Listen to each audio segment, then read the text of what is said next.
Warning, this video contains team selection and captain choices which some viewers may find offensive. Hey guys, Happy New Year and welcome back to FPL TV. Before checking out my team selection for this weekend's fixtures, let's see how my squad performed in Game Week 21 and how it's shaping up for the second half of the season. Due to taking a short break over New Year's, there was no team selection video for Game Week 21. But during that week, I made just the one free transfer, with Raheem Sterling going out and Hazard coming in for his nice home fixture against Southampton.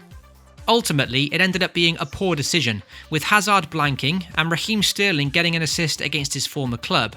So that was points dropped for me there, and for the second time this season, I'm now stuck with the frustrating Hazard whose form is very unpredictable. He does face Newcastle next though, so let's hope he can make amends there. To make things worse, I opted to captain the Belgian in that match against the Saints, which significantly affected what was already a very poor game week for my side. In fact, just 2 of my starting 11 returned points last week, with a long overdue goal from Callum Wilson, and Harry Kane did the business against Cardiff. So a very low score of 37 to start the new year, my second lowest tally of the season.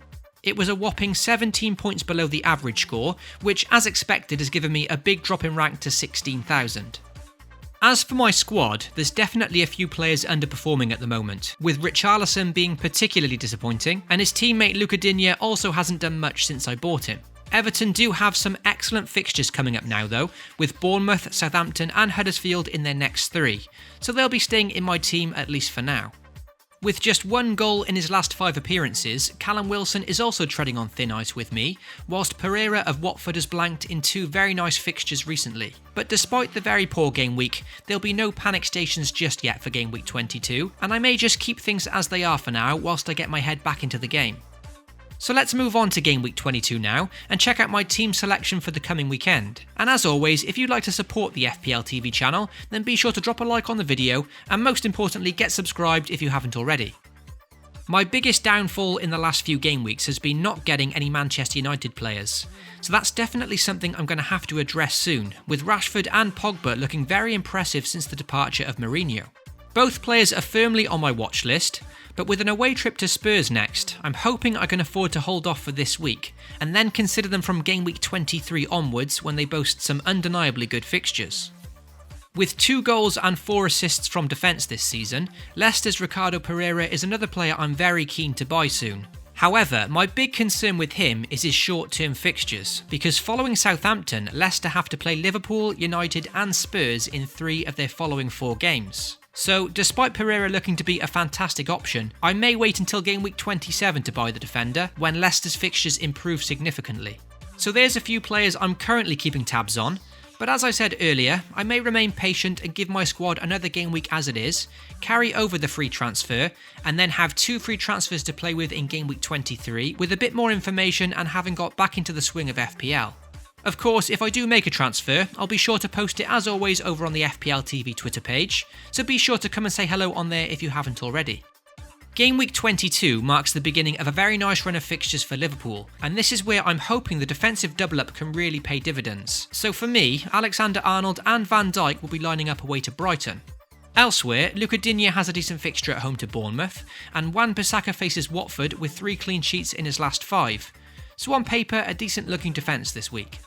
In midfield, Mo Salah, Richarlison and Hazard pick themselves this week, and it's only Roberto Pereira who's a slight question mark for me. At 6.3 million, he does seem a tad expensive to put on my bench, and he's an unpredictable player who can return a big score when you're least expecting it, so if I am to bench him, it could easily come back to haunt me. On the other hand, Palace have defended well lately, and playing him is a bit of a conflict of interest for my side, with me also playing Wan-Bissaka as things stand. Up front, the in-form Kane faces United, and for now, Callum Wilson will get the nod against Everton, which unfortunately is another conflict of interest in my side, with him facing Luca Digne in defence. It's not an ideal situation to have my players facing each other, but Everton are without a clean sheet in their last 8 game weeks, so it makes sense to play Wilson I think, unless of course he's out injured, which would definitely change things. This means it's another strong bench this game week, with all of them bar the goalkeeper in contention to start for me this weekend. As things stand, it's Snodgrass against Arsenal, and my 2 Wolves players missing out as they face a road trip to Man City. Now, Wolves have been incredibly impressive this season when facing the big sides, and Jimenez has 6 FPL returns in 7 games against the top 6. That's something I'm very aware of, and I am considering to play him, but away to Man City is no easy fixture, so I may just cross my fingers that he doesn't punish me this game week like he did away to Spurs. As for captaincy, it's between the 3 big hitters for game week 22, with Salah, Hazard and Kane all potential captain picks. With United starting to hit form, that does put me off Kane slightly, and his record against them is pretty poor, with just 2 goals in 9 games against them. Following his blank against Southampton, it's also difficult to captain Hazard this week despite the good fixture, so for now the armband sits with Salah. But my captain decision usually comes down to the final day, so be sure to check out my final team selection over on Twitter shortly before the deadline. So that's my team selection video sorted, and how my side could look for game week 22. It's good to be back after a nice break, and I'm looking forward now to getting stuck into some FPL videos for the remainder of the season. As always, I hope you enjoyed the video, and if so, be sure to drop a like and get subscribed. Good luck for game week 22, FPL responsibly, and I'll catch you all in the next one.